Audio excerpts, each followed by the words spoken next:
Всем привет, здравствуйте, меня зовут Руслан, и я представляю канал на ютубе «Московский Гуппи» и аккаунт в инстаграме Руслан Юлия и наши Гуппи.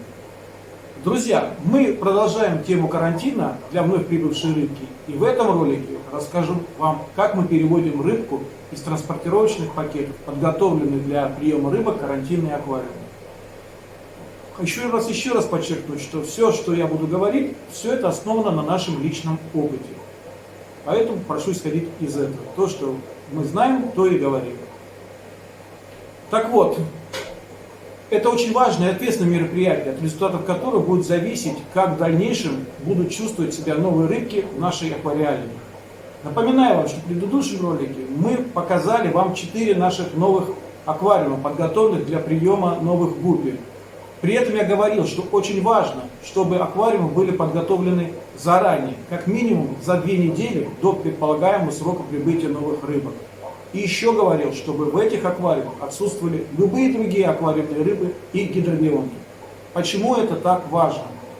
В течение 2-недельного срока при отсутствии биологических организмов многие болезнетворные бактерии погибают.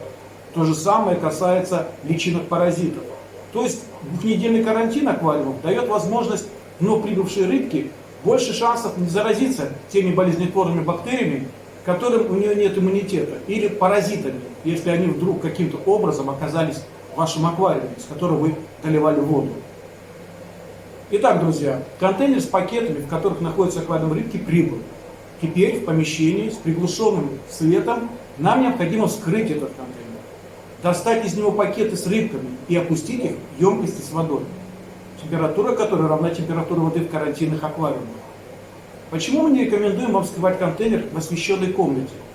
И тем более, когда вы достаете пакеты с рыбками, подносить их к яркому источнику света.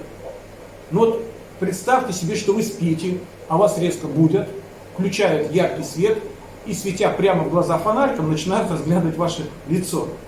Это очень стрессовая ситуация, и воспроизводить ее в отношении аквариумных рыбок мы не рекомендуем. Порой рыбка от такого пробуждения просто может умереть. И это не предположение, а зафиксированные факты. Подготовив емкость с водой, это может быть обычное ведро, кстати, мы меряем температуру воды в нем градусником. Воду можно брать из-под крана, но она должна быть равна температуре воды в карантинных аквариумах. Измерять температуру лучше всего 1 градусником, чтобы исключить погрешности в показаниях. И только теперь мы вскрываем контейнер с пакетами, в которых плавают наши новые рыбки. И аккуратно, не спеша, перекладываем их в емкость или емкости с водой. И оставляем их на 20-30 минут, чтобы температура воды в пакетах сравнялась с температурой воды в этих емкостях. Пока идут эти полчаса, мы тоже не теряем время и делаем необходимые тесты для измерения качества воды в наших карантинных аквариумах. Сейчас я вам покажу все эти тесты. Это тесты на кислотность воды, pH, на жесткость постоянной воды, GH, и тесты, которые влияют на на содержание вредных азотистых соединений. Аммиак, нитрит, нитрат. Вот эти основные 5 тестов, которые мы рекомендуем вам иметь в своем хозяйстве. Напоминаю вам, а может быть кто и не знает, что оптимальными для вуалевых и веерохвостных гуппи параметрами воды являются следующие показатели. Температура воды от 22 до 26 градусов Цельсия, pH от 7,5 до 8,5 единиц, GH 8-15 градусов жесткости, аммиак, нитриты по нулям должны быть, нитраты не более 10 единиц, но лучше всего не превышать этот показатель выше 5. Очень важно поддерживать в аквариумах заданный температурный диапазон и качество воды на оптимальном уровне. Почему? Например, pH. Это показатель, который отображает кислотно-щелочной баланс в вашем аквариуме.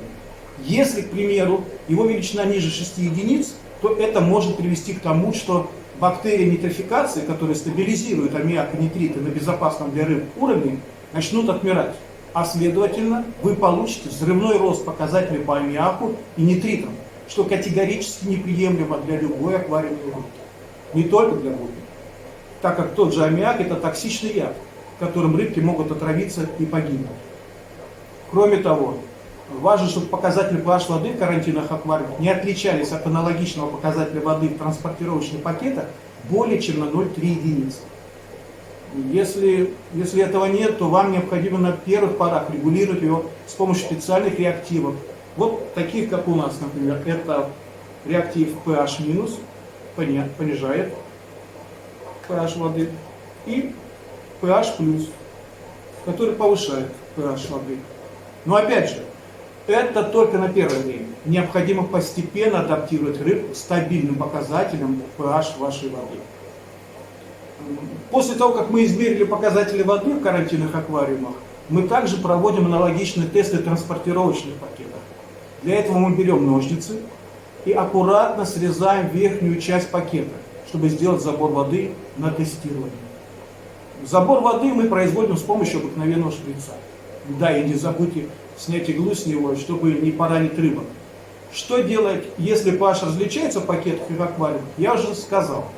А что делать, если разница также в постоянной жесткости воды, причем может быть незначительной? В этом случае мы переводим вновь прибывших рыбок на нашу воду с помощью капельниц. У нас уже есть ролик, в котором показан весь этот процесс такого перевода. Ссылка на данный ролик дана в описании к этому ролику. Почему мы это делаем? Я попробую вам объяснить на таком примере. Представьте себе, что вам предстоит восхождение на вершину горы. Вы всю жизнь прожили на равнине над уровнем моря 200 метров.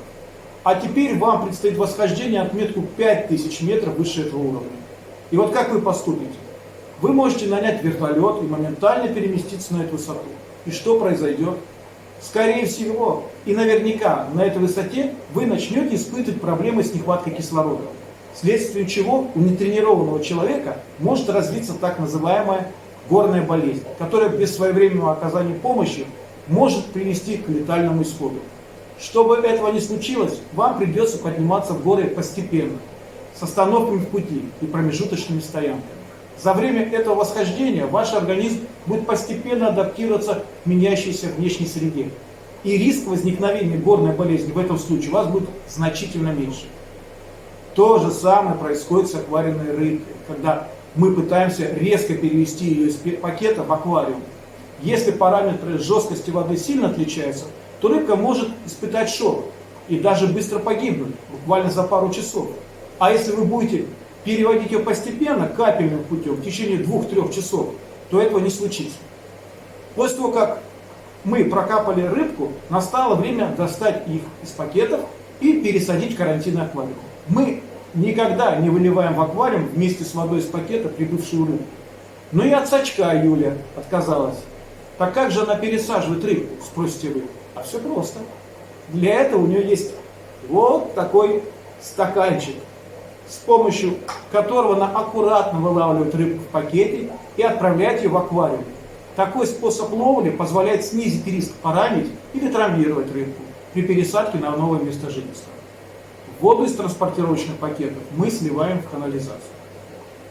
Итак, рыбки переведены в карантинные аквариумы, но это еще не все. Теперь мы самым внимательнейшим образом смотрим за поведением рыбок в новых для них условиях. На что я хочу обратить внимание, это на освещение в карантинных аквариумах. Во время всех наших манипуляций по переводу рыбок в аквариумы свет в помещении, а также над аквариумом должен быть приглушенный, такой небольшой полумрак. А когда вы уже перевели рыбку, то желательно, чтобы несколько часов она поплавала спокойно, без яркого освещения. И в заключение мы бы хотели обратить ваше внимание еще на один важнейший вопрос при переводе вновь прибывшей рыбки. Это вопрос кормления. Сразу кормить рыбку мы не рекомендуем. Необходимо, как я уже сказал, дать рыбкам поплавать несколько часов, чтобы они освоились и успокоились. И только потом можно дать им немного живого корма. Подчеркиваю, живого и немного. Почему? Я опять приведу вам пример.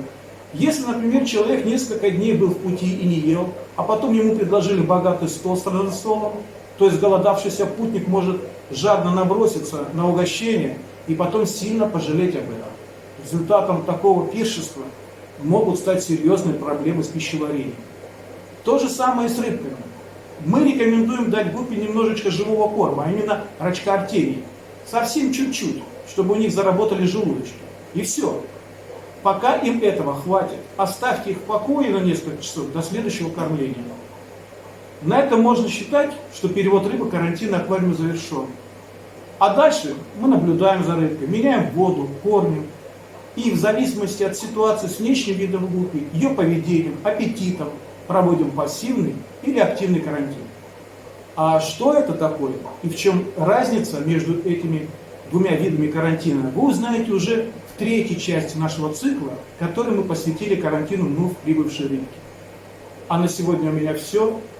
Если вам понравился этот ролик, то ставьте лайк, не стесняйтесь, нам будет приятно. Также не забывайте подписываться на наш канал «Московские гуппи».